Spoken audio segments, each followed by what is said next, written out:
Good morning. I want to start this morning by making a little bit of a confession.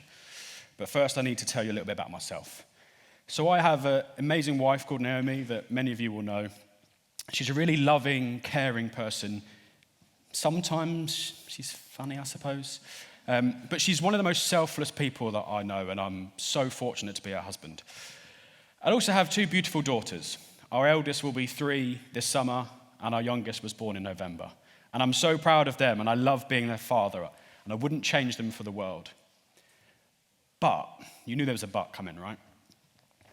But every now and then, I just need some me time. And look, Naomi would not mind me saying this. She would happily admit that she needs a little bit of time away from, well, I was going to say the girls, but it's probably more me, let's be honest.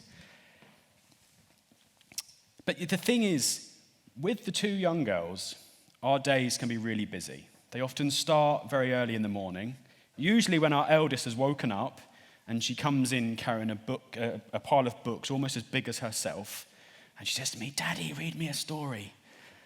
And I'm not a morning person, so this kind of annoys me a little bit. But look, I'm not a mean father, so I smile and I say, "Why don't you climb into the bed and Daddy will read you a story?" And usually about 10 seconds later, our youngest wakes up and starts crying and needs a feed. And so begins our daily routine of trying to juggle 2 young children, a full-time job, and what's left of a social life. And after work, we try and do family dinner if we can make all of our schedules align. And then we have the joy that is bedtime. I just love bedtime.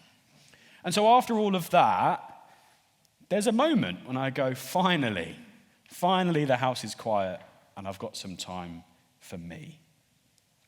And look, I know this is normal for anybody that's got young children. And so many of us in the room can relate to this. But actually, I think it's normal if you just live with anybody, whether it's just you and your spouse, you live with your family, or you live with a friend. Sometimes you just kind of need some time on your own. But you see, Naomi and I have 2 very different responses to this. See, what I will do is I will squeeze every last second that I can get out of that time, and I'm looking at my watch going, how long have I got left to get that job done? I'm just going, one more minute of this television program, then I'll go and do that job. But Naomi's the opposite. She can't sit down and she can't switch off until she's finished her list. And only then, and usually by that time she's tired, so she just wants to go to bed, to be honest with you. Now, whilst they sound very different, there is something similar in them. And it's that sort of feeling that what we're doing is wrong. That feeling that for whatever reason, taking that time for ourselves is somehow not right. It's selfish, or it's a little bit self-indulgent. And I got thinking, is that normal? Like, how many of us in the room relate to that? Why is it that we almost feel guilty about taking time for ourselves? Now, I think part of the reason is the way that modern society looks. Is it me, or is everything on demand nowadays? Like, I don't have to wait a week for the next episode of my favorite TV program. I just sit and binge. I can order shopping online, and I don't wait for a few days not knowing when it's going to turn up. It comes the next day, sometimes the same day, and I can track on the map where my delivery driver is. Oh, he's 8 stops away. Takeaways. Now, is it takeaways? It starts with the word take, which means I should go to where the food is and take it away. No, I sit on my sofa and it comes to me nowadays. And so I think that because everything in life is so instant and on demand, we've kind of forgotten what it means to have downtime. Our brains are programmed that everything is on the go, and we just can't switch off and do nothing. But is that a bad thing? You see, in my example, my days are busy, but they're good days. But what about when life goes wrong? What about if we're struggling with illness, ourselves or a close friend or a relative? What about if we're living through grief or the breakdown of a relationship? What about if we're struggling with the fact that we're separated from our family, we've lost our job, or we've got challenges with money?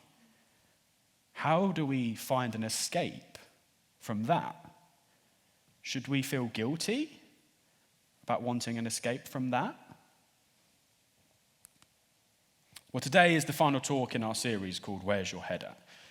And over the last few weeks, we've looked at how a letter written by Paul, one of the early followers of Jesus, to a church in Philippi can give us some pointers on how we can manage and protect our well-being when we face challenges. And we started off exploring the attitude of gratitude, how we should be thankful for the good things that we have in our lives. And then we looked at how we can face up to our anxieties and pray into them. And then we explored how we should reflect on things that are true and noble, and how that can free us from the burden of lies. Well, today, no surprise, we're going to explore this concept of taking some time for ourselves. So as we've done before, let's dive into the letter and see what it says. So it says, "Finally, brothers and sisters, whatever is true, whatever is noble, whatever is right, whatever is pure, whatever is lovely, whatever is admirable, if anything is excellent or praiseworthy, think about such things. Whatever you have learned or received or heard from me or seen in me, put into practice, and the God of peace will be with you." But what's the context behind this letter? Well, when Paul wrote this letter, he was in jail, facing trial. So he's in a position of significant tension, stress, anxiety. He's not in a good place, let's say.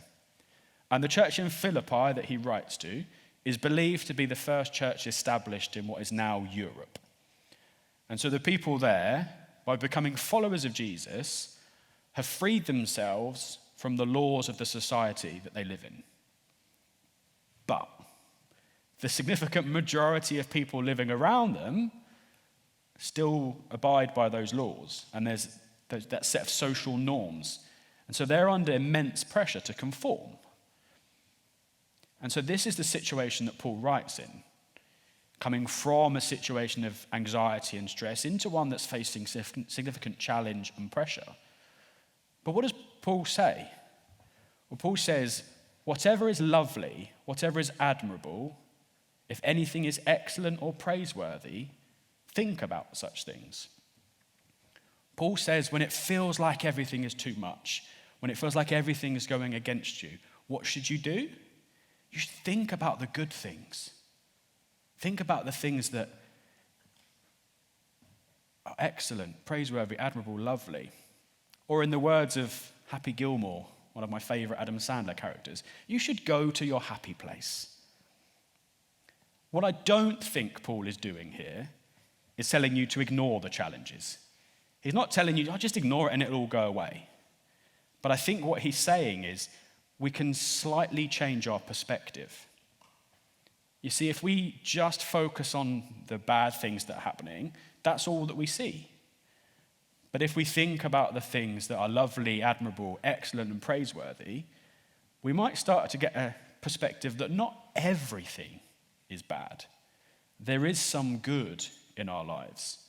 And that actually that good is the reason that we continue to fight, the reason that we continue to keep going in the hope that things will get better.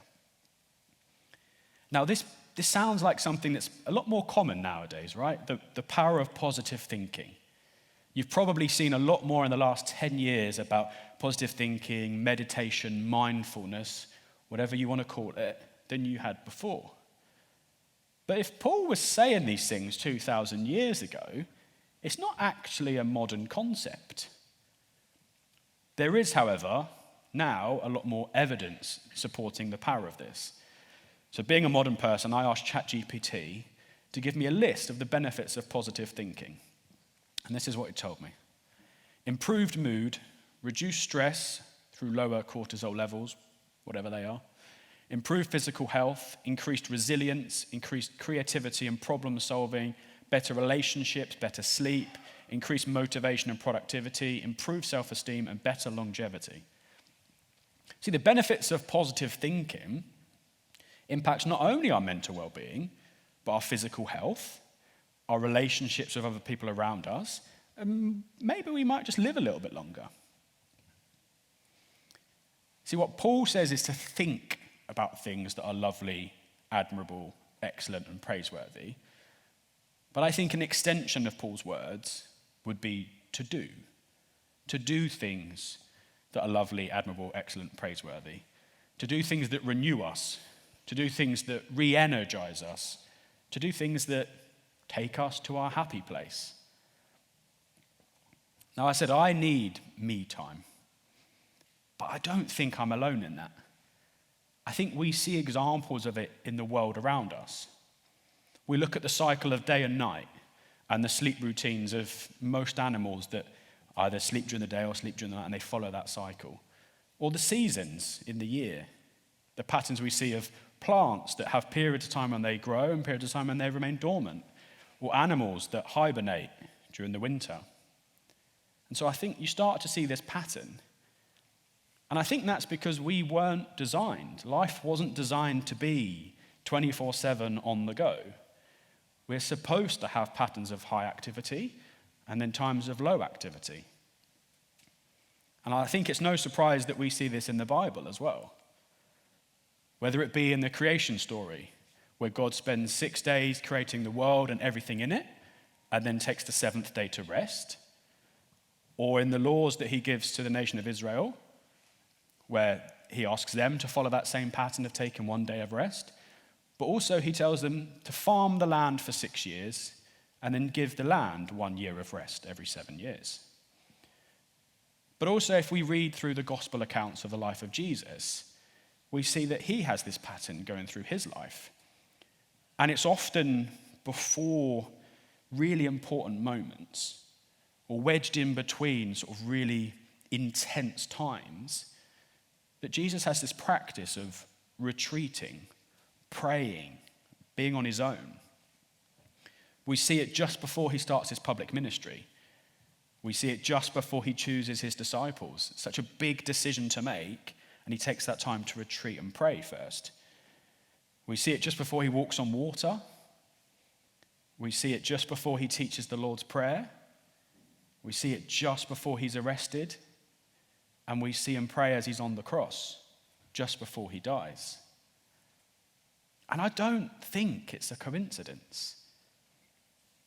I think it's for us to learn from, that in those times of busyness, stress, we should retreat, and we should think, and we should do things that are lovely, admirable, excellent, and praiseworthy. But maybe your question is, well, what are those things? Well, we can start by looking at exactly what Jesus did. Here at FBC, we know the importance of what we call healthy habits, taking time to pray, to worship, to read our Bibles.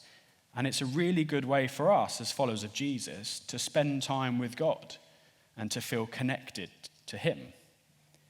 But it's not only the holy things that count here.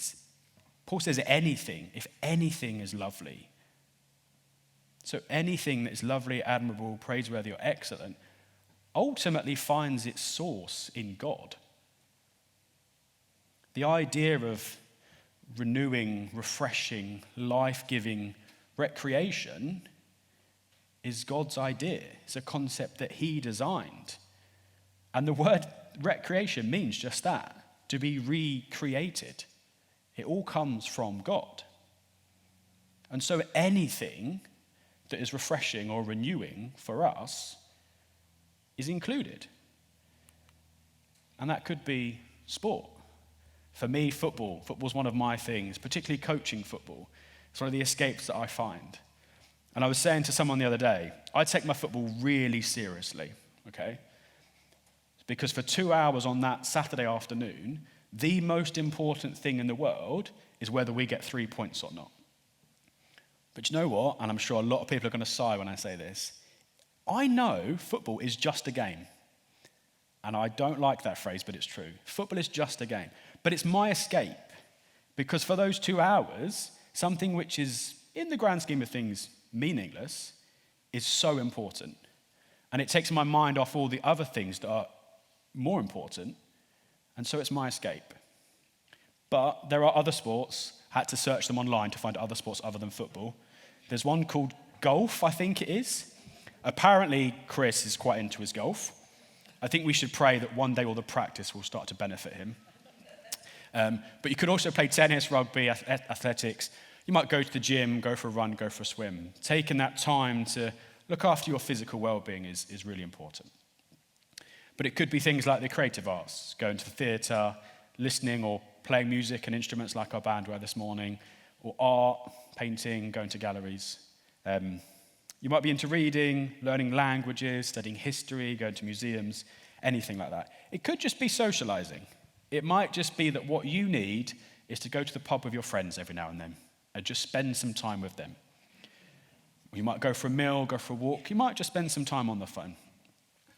So there's so many things here, watching TV as well. But, again, you knew there was a but coming. But there are some watch outs, right? The first one, believe it or not, you can have too much of a good thing, unfortunately. And there is a difference between taking time out to do the things that bring you life and taking so much time out to do those things that all you actually do is make yourself busier and more stressed. So we have to find that balance. For me, I know that I'm going to get woken up somewhere between 6 and 6:30 in the morning. And so as much as I want to stay up until 2 a.m. watching Netflix, it's not good for me to do that. So I have to turn the telly off and take myself to bed at some point. But there's also decisions about what is good for me and what's not good for me. Let me give you an example. A couple of months back, I was watching a really popular Korean TV program. I won't tell you the name, but you might work it out. And Naomi came in one evening and she saw me putting it on. And she said something to me about, how can you watch this? It's awful. I don't remember exactly what I said, but it was something along the lines of, you watch Neighbours and Great British Sewing Bee. What are you on about? But often, in time, I find that my wife is more wise than me. And so over the course of about 2 weeks of watching this program at night time, I started to realize that I wasn't sleeping very well. I was more stressed. I was getting more angry at people. And I thought, maybe that program's not helping me. Maybe I shouldn't watch it. And I was probably about halfway through the series and I just stopped. I have no idea how it finished, but I reached that point where that wasn't important to me anymore. What I'd realized was the impact it was having on me. And look, I'm not telling you that to boast about myself. I was on series 2, okay? If I was that good, I'd have realized during series 1. It didn't change. I'm telling you because I think it's important that you understand the impact it has on me when I get those decisions wrong. And I want you to know that, hey, if I can get it right now and then, everybody in this room can. But it's not all doom and gloom, right? Paul's given us a great big long list. Well, actually, he's not. I've given you a bit of a list of things that you can do, things that bring you life. And what's right for you, what brings life to you, might be different to someone else. When I play golf, it doesn't help me relax. I just get angry because I'm so bad at it. So I don't play it. So you need to think about what are the things that will bring you life and where you need to put some of your guardrails. But what would it look like if we did this? Well, we've seen some of the benefits that it has on our mental health, our physical well-being, and our relationships. And we've seen the pattern that Jesus follows. But it also impacts those around us if we start to practice this. See, one time Jesus was asked, what is the greatest commandment? And he gave 2 answers. And the second one was to love your neighbor as yourself. And what he was saying was to treat others the way that you would treat yourselves. But what Jesus does is he actually quotes from the Old Testament, from the original, the older part of the Bible. And there, what he quotes, the full quote is, do not seek revenge or bear a grudge against anyone among your people, but love your neighbor as yourself. Do not bear a grudge, but love your neighbor as yourself. Do not be harsh on anybody else, but love them as you would love yourself. It makes the assumption that we are not harsh on ourselves. It makes the assumption that we are caring and loving towards ourselves. And with this challenge from Jesus to live this life of treating others how we would treat ourselves, we shouldn't be surprised that if we are harsh on ourselves, not caring and loving towards ourselves, that will work itself out in how we treat others. And so as we start to care for ourselves a bit more, give ourselves a break, begin to do things that are lovely, admirable, praiseworthy, and excellent, as we start to give ourselves a break and protect our own well-being, we shouldn't be surprised if that rubs off on how we treat others, which in turn can have an impact on their well-being. And slowly but surely, hopefully the growth becomes exponential, and more of us do it, and we can positively impact the others around us. If you're still not sure, let me introduce you to two people. This is Little Miss Sunshine, if you didn't know. Now, Little Miss Sunshine is a popular character in our household because she is Naomi's favourite Mr. Men / Little Miss. And you could describe Little Miss Sunshine as being an eternal optimist. She's someone that sees the good in everything in life. She sees the joy. She's very upbeat. And then one day, she decides to take a trip. And Little Miss Sunshine takes a trip to a place called Miseryland. Sounds like a great place. And she gets there, and she decides that she wants to go and see the king of Miseryland. So she walks towards the castle, and she meets a guard. And she smiles at the guard. And so the guard arrests her. And he says, "I'm taking you straight to the king." Because on the way to Miseryland, she walks past a sign that says, "Smiling, laughing, chuckling, and giggling, forbidden by order of the king."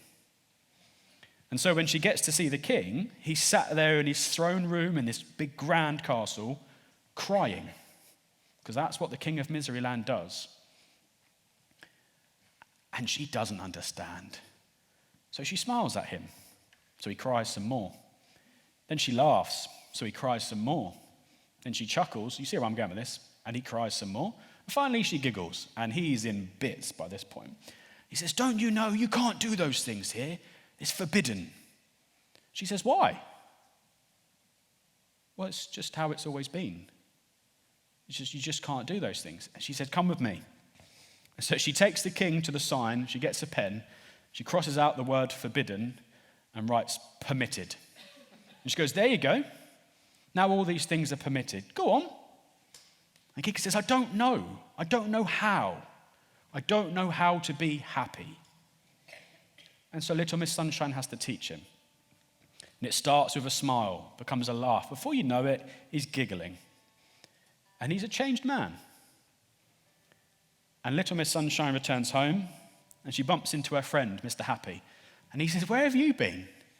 And she says, "I've been to Miseryland." "Miseryland? I didn't know there was such a place." She goes, "There isn't." Well, what about Jesus? He took moments to retreat, moments to pray, moments to do the things that brought him life. And he lived out the commandment to love others as he loves himself. And he met people often in their lowest moments, and he was kind, and he was caring, and he was loving to them. And through his words and his actions, he brought them life. And then he goes on to do the ultimate act of loving others as yourselves. The ultimate sacrifice of dying on that cross so that we could know a relationship with God. And through entering into that relationship with God, through following Jesus, we should now feel free to do what brings us life. So as we bring this series to a close, let's go back to the original question. Where's your head at? Maybe it's something you've never really thought about. something you've not given much time to. But hopefully this series has encouraged you to do that. Because the thing is, where your head is, often the rest of you follows. So we should focus on the things that build us up, the things that encourage us, the things that bring life, not the things that discourage or that bring down or that destroy. See, Jesus invites us to live with our hearts, our minds, and our souls all focused on him. And he is the things that we've looked at, not just today, but through this series. True, noble, right, pure, lovely, admirable, excellent, and praiseworthy. And he invites us to focus on that, to focus on him. But that won't change our situations immediately. It's not a magic switch that we can flick and everything changes. The circumstances around us, as challenging as they are, may still be that way. But what might just change is our perspective. What might happen is that we find that we can navigate the challenges of life better with Jesus by our side. It will still be tough, but we might just see things a little bit differently. And so my challenge to all of us this week is to find one thing. Find one thing it is that you can do that brings you life.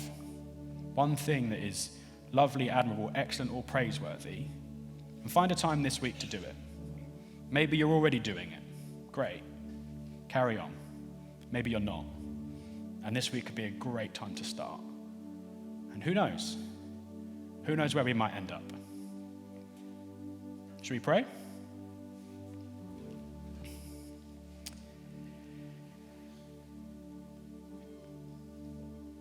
God, I thank you for who you are. I thank you for who you have created us to be. And I pray, Lord, that you would help all of us this week to find an opportunity to retreat, to take a break, to step away from everything that is challenging, busy, hurtful in our lives, and to find that time to do something that brings us life. And Lord, I thank you that you were willing to do this. You were willing to create a way for us to step into this relationship with you. Yeah, we thank you for that sacrifice that you made on that cross. And we pray that you would help us to focus our hearts, our minds, and our souls on you this week.